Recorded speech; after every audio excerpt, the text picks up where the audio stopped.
Wow.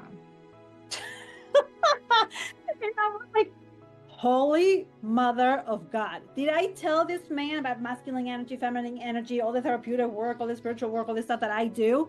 No. Right? And that allowed me to take me, our relationship, and my work to a whole new level. So that was actually a blessing.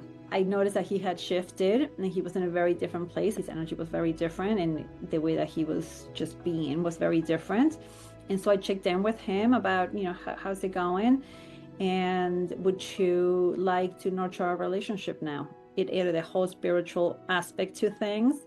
And I went down this path of developing my own spirituality, my own energetics, and my whole makeup. I went down all of the rabbit holes in the spirituality and reconstruction and healing the self, aside from the psychotherapeutic perspective.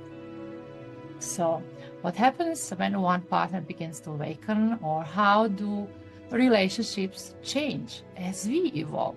So what patterns are keeping people stuck, and what does a truly conscious relationship looks like?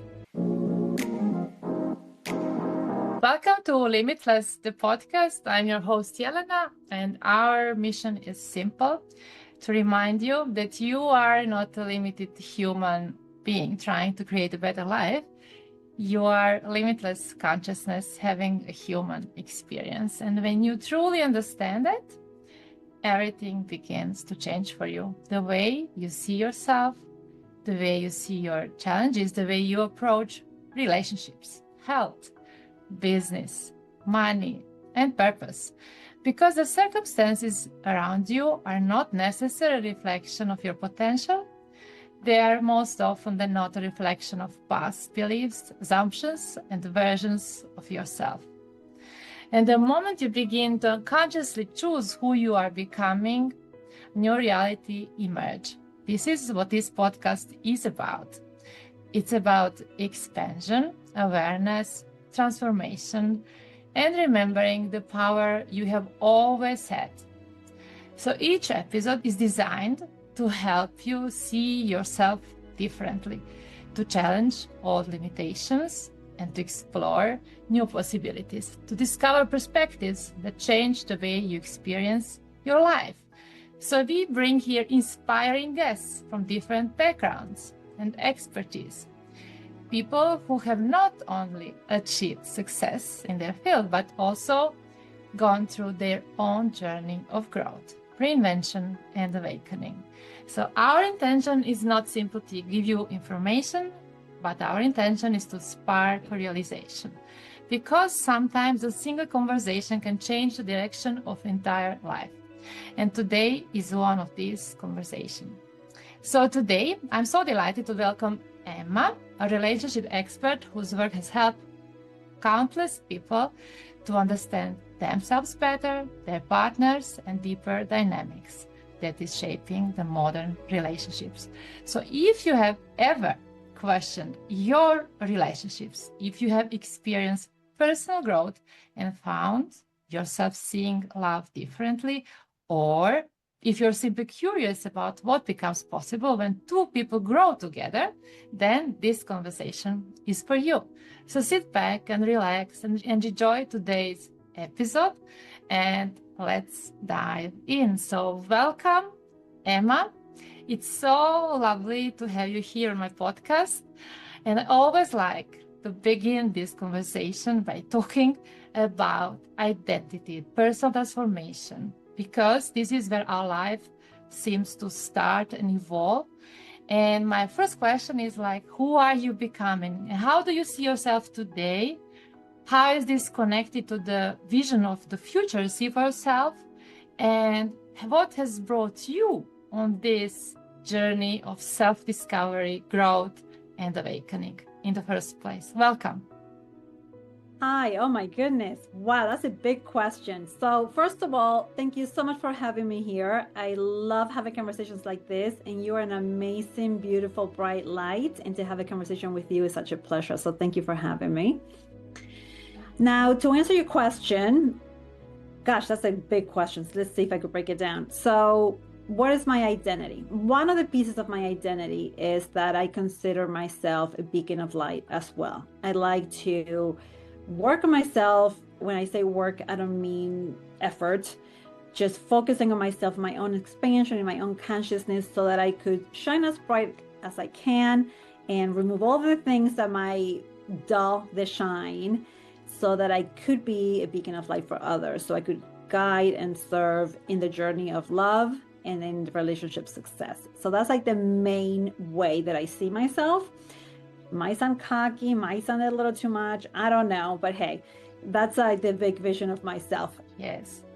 And is there something particular that happened in your life that has changed a little bit the course in terms that you became more awakened and started to see life and relationships and services in a different way? Is there anything that really happened?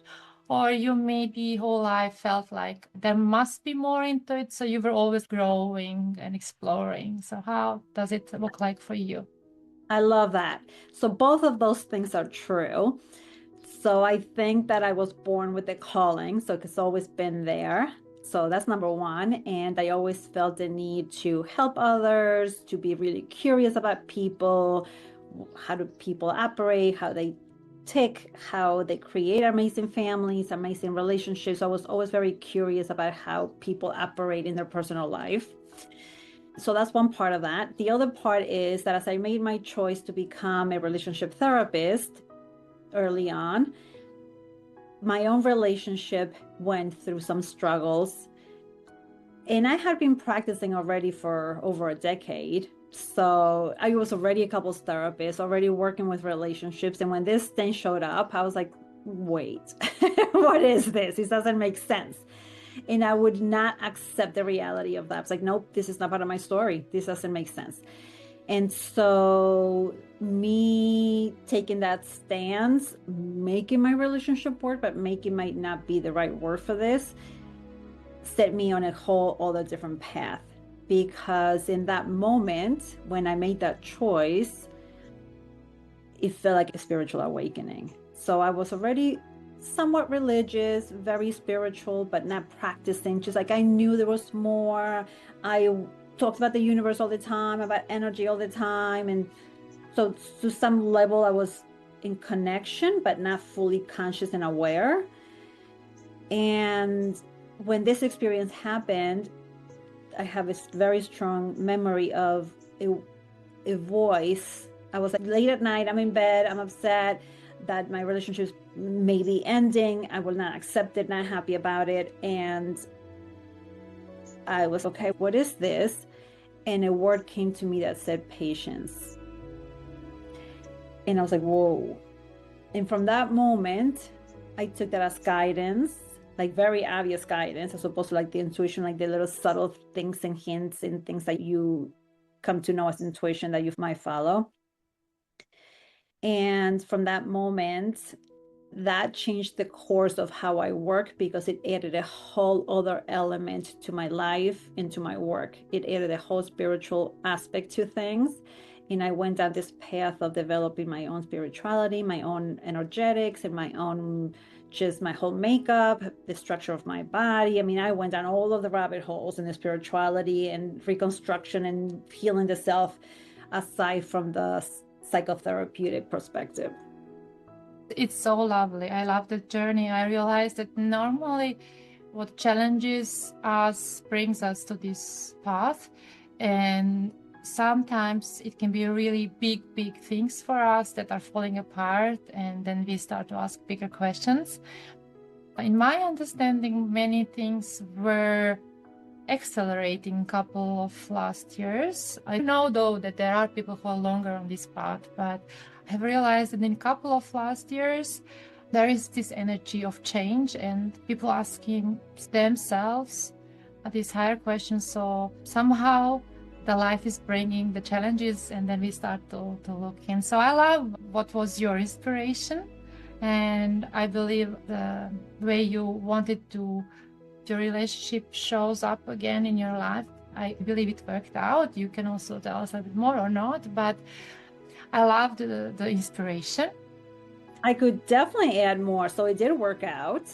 So this is a decade and a half ago, a while ago. And we went through a period of just big question mark. I'm not going to bore you guys with all the details. And during that time, I focused on myself, doing my own work, as opposed to what are you doing? What are we doing? What does this mean? And doing all the funny business that people might do when the relationship might be breaking down. And I was able to stand still and not go chasing, pursuing, forcing, demanding, all of the funny things, or calling ultimatums, or being reactive and leaving and being like, okay, fine, then I'm out, and like doing all the things that people do. And I was just, you know what, give him the space that he needed to kind of figure his own head out and do his own growth, and however he needed to do that for himself. That's very important. Pin that. If we need to come back to that, we can, because people get hung up on my partner's not doing their work. I completely detached from what he's doing. I did my own thing, my own growth, my own healing, my own self-regulation. I was very upset, just taking care of myself and our daughter, and just taking care of business as usual, just making sure that things didn't fall apart, because I was struggling emotionally and dealing with this big situation. And about 2 years in, this is a piece that gets people, it's like 2 years. About 2 years in, I noticed that he had shifted and he was in a very different place. I was feeling him being very different. His energy was very different, and the way that he was just being was very different.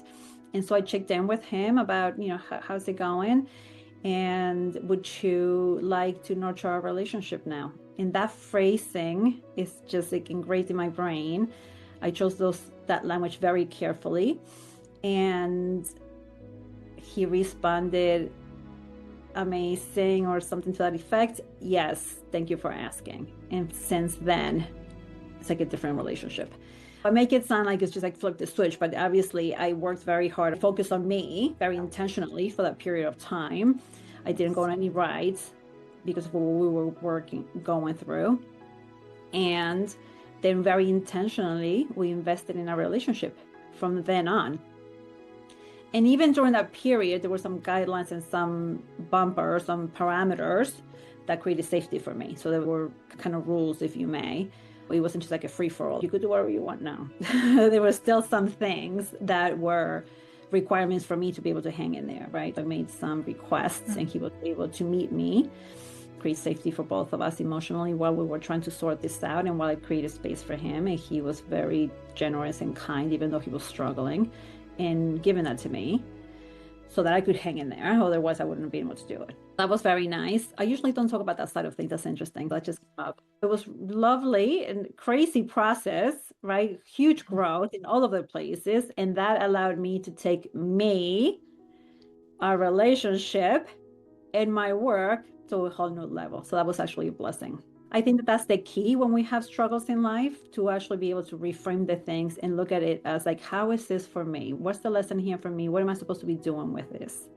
Right? As opposed to spinning, going on a ride, crashing, dumping people, throwing out the baby with the bathwater, all the reactivity that we might do to protect our heart. Just sit for a second. What does this mean for your whole journey? Like, why is this happening? What's your contribution to it? I had to do a lot of work in terms of, why are we here? I'm a relationship therapist. I know. Why is this happening? How is this for me? So I had to do a lot of work on that, figure stuff out. No, I love it. It's so interesting that it happened basically to you, who are the expert, and then hit you in this field of your life. But then since you also have grown, I'm wondering, how does this self-awareness and self-reflection and self-love influence your work nowadays? Do you also observe that your clients, their awareness changed? Do you always have to figure it out if your clients is in a certain level of awareness? So what has changed in your approach? What is different compared to 5 or 10 years ago? Oh, I love that. 5-10 years ago is not that far, it's not that long ago, right? So for me, I've been practicing for close to 30 years. I started my practice in the year 2000. This happened with my husband about 10 years or so into that, right? Or maybe a little bit longer. So it's been quite a while. And it feels like there's like two parts to the way that I've been practicing and running my practice. So the before was more mechanical, more procedural, more this is how you do things in therapy. This is what the therapeutic skills, these are all the things, right?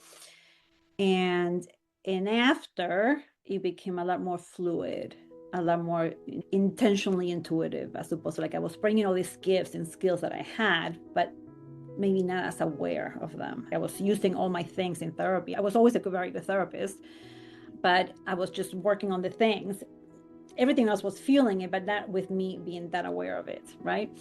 And then the second part was like, oh, I'm using all of my things, right? And very intentional. So it's like a whole new level of things. And then maybe more recently, that's fair to say, I guess, then I'm actually using it more directly with clients. So it was first this level, then bringing all this stuff more intentionally, and now I'm actually speaking it to the clients. I used to not use very spiritual language in sessions. So depending on who I knew the client was or what I could feel in the sessions, I would or I could. I'm a lot more open and a lot more flowing from it, and clients are receptive. So it's very interesting. Even clients who have come back. I had two experiences. One was clients that I saw a long time ago when I was like really in that mode. Like my daughter was a toddler and she's 23 now. So they came back a year or two ago and they were like, whoa, what's happening? And it's interesting because they were quoting things that I said back then. They were accurate, but I could just totally feel the state that I was operating from what they were saying. So interesting. And then be using that all this time, and it has served them, but that they needed more. How interesting. But of course, right? And then they came in and they got the next level, which is a lot more expansive. And they had to do an adjustment. I could feel them being like, whoa, what's happening? And they wanted the old Emma. And I was like, no, this will serve you much better, believe me. Let's not be so mechanical about the things, so interesting.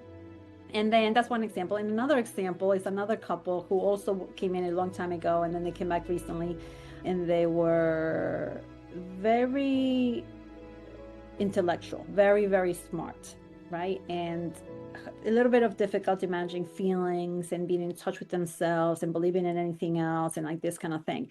And in this round of the work, I'm actually sprinkling, because I know that's how they are. So I was cautious that they were not going to be repelled by this new feel, right? So I'm sprinkling in this concepts and these ideas, and they're actually receiving them. And I'm then, bam!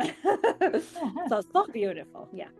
Very, very beautiful. So regarding your work, do you have the feeling that you are helping them now in the way that you are expanding their field of awarenesses and beliefs, just like going through this pattern of what they conceived there is around them? They are performing in this reality, and then you're coming with your new awarenesses. Can you look at the things from this angle and this angle? And so this whole spirituality work that you have done on yourself is helping you just to see through the veil and help them to see through the veil and see the things from the other side. Is it how it works? I love this, Jelena. Gosh, I was getting chills as you were formulating that question. 100%. 100%. So last fall, let me give you a little background and answer your question in a little backwards way. Okay, so just bear with me.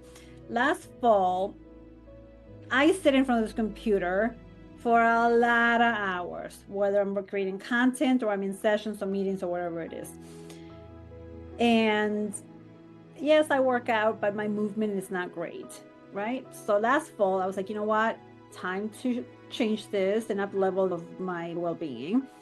So I need to walk more, move more, blah, blah, blah. I created an Instagram challenge about movement. And I said, let's love movement, right? And I did the whole thing. As I'm doing the thing, I'm also sharing relationship ideas and hacks and insights and stuff. And eventually it became the love movement. So from loving movement, it became the love movement. And so I started that. I launched that at the beginning of the year. I created a whole thing for that. And since then, I've been doing new love events on a monthly basis.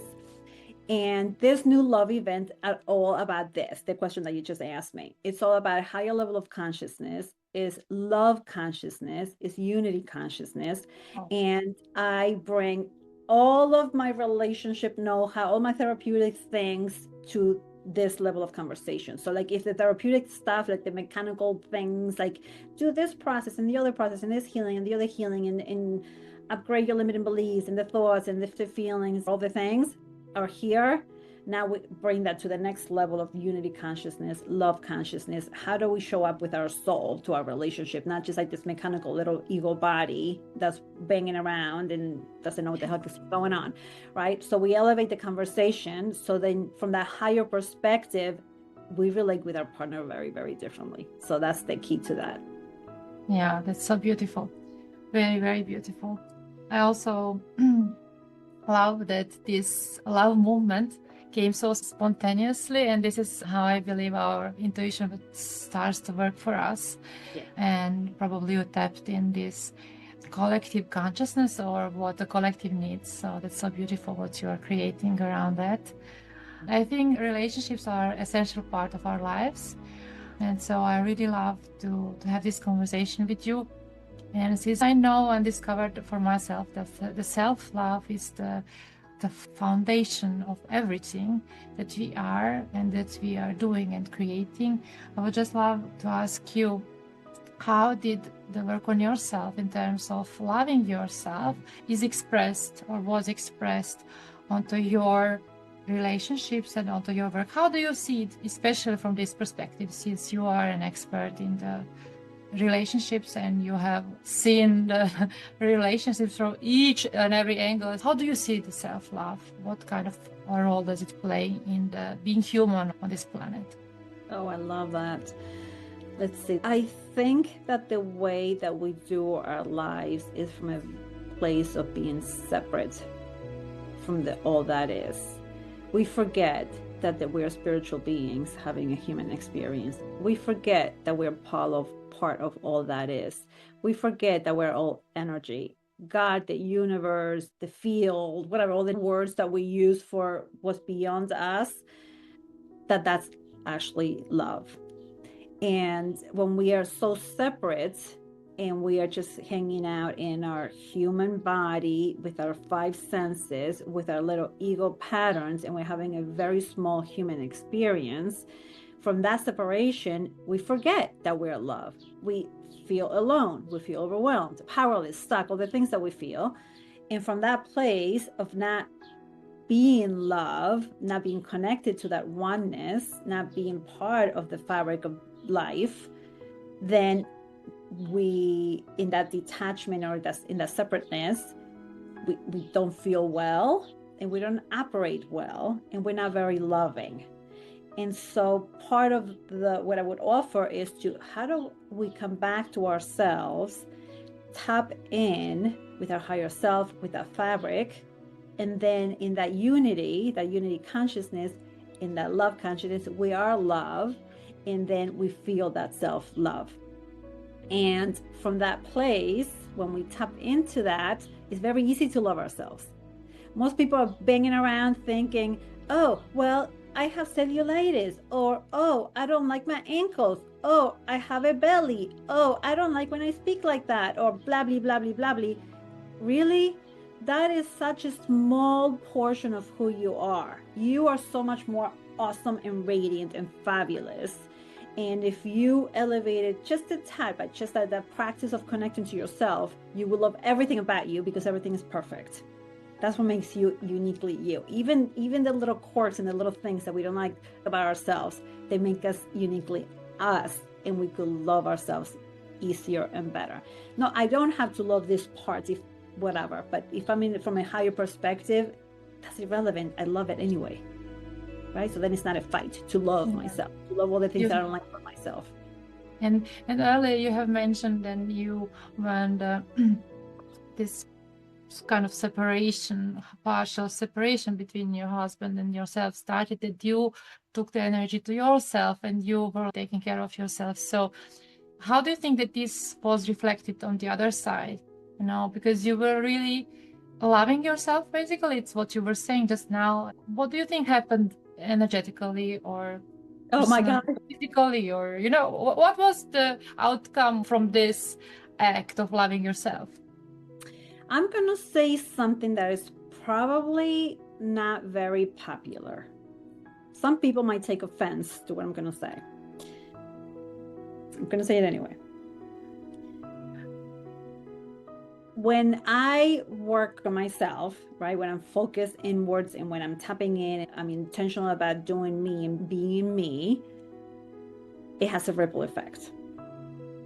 And so earlier, when I said my husband did his own work, whatever that looks like, without me being in his business about it, and people take offense to this, and I pin that so we could bring it back in, right? People take offense, like my partner's not doing the workbooks. They don't want to watch the videos. They don't want to come to therapy. They don't want to do the program, blah, blah, blah, blah, blah. My partner's not using the skills. My partner sucks.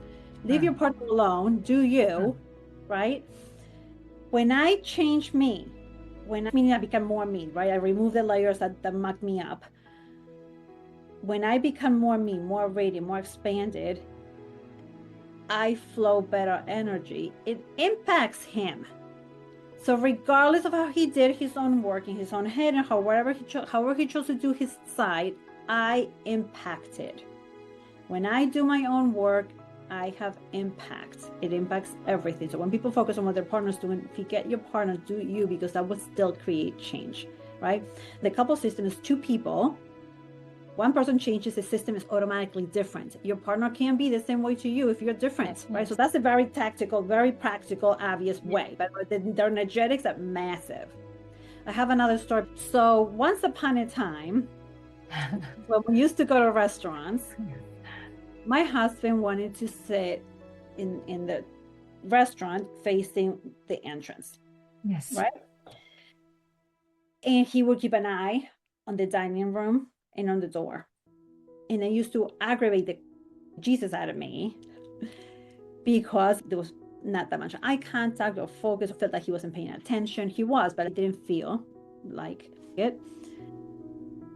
And I used to get annoyed by that. And I hear this from a lot of people. Then one day,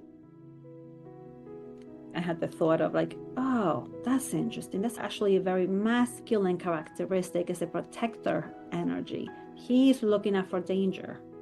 And I was like, interesting. All this time I'm being like, well, this is so annoying. What's wrong with him? Nobody's coming to get you. He'd be like, I had to watch the door. I was like, what's your problem? And I was like, okay, well, that's interesting. That's masculine energy. Yeah. And then some more time passed. This is the beauty of being in a long-term relationship, because you see the evolution of everything and how we evolve if you have that awareness and you track things. It's so gorgeous. Some more time passed, and we're going to the restaurant, and he says to me, where would you like to sit? And I was like confused. I'm like, wait, what's happening? Right? Like, are you not masculine energy anymore? Like, well, what is this? And I'm looking at him, and he's like, just sit over here. And he put me facing the dining room and the door. And I'm like, what does this mean? For a second, right? So then he sits down, and he could see that I'm like perturbed in a slight way about this. So he's like, that's the right etiquette, so I could have all my attention on you. Wow. And I was like, holy mother of God. Did I tell this man about masculine energy, feminine energy, all the therapeutic work, all the spiritual work, all the stuff that I do? No, right? I learned a long time ago not to be a therapist in my relationship. So I do my thing without bringing all the psychobabble and all the language and the terminology, so that I don't overfunction. So that's something else to watch out for in relationships. That's something that I had to learn. So I didn't teach him this, right? I didn't tell him about this. He doesn't do all the work that I do and listen to all the people that I do and all the things that I do. But he knew to bring that in. It's so beautiful.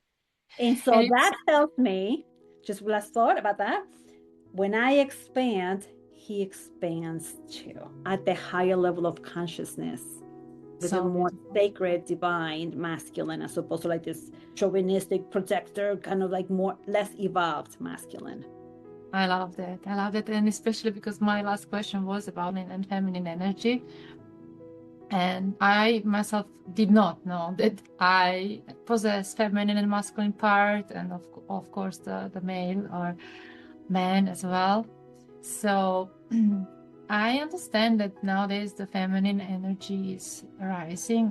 It's much more around us, and this is probably the driver of the change. And so if there is anything you would add regarding these two energies and the change, how does this affect your work with your clients? Is there anything you would love to share in terms? Yeah. Part of my own focus and investment in my own growth is about integrating the two energies and operating from a more integrated space. So that's number one. And I don't know if those words make sense to people. Hopefully it does, because I know that we're almost out of time, so I just want to be succinct.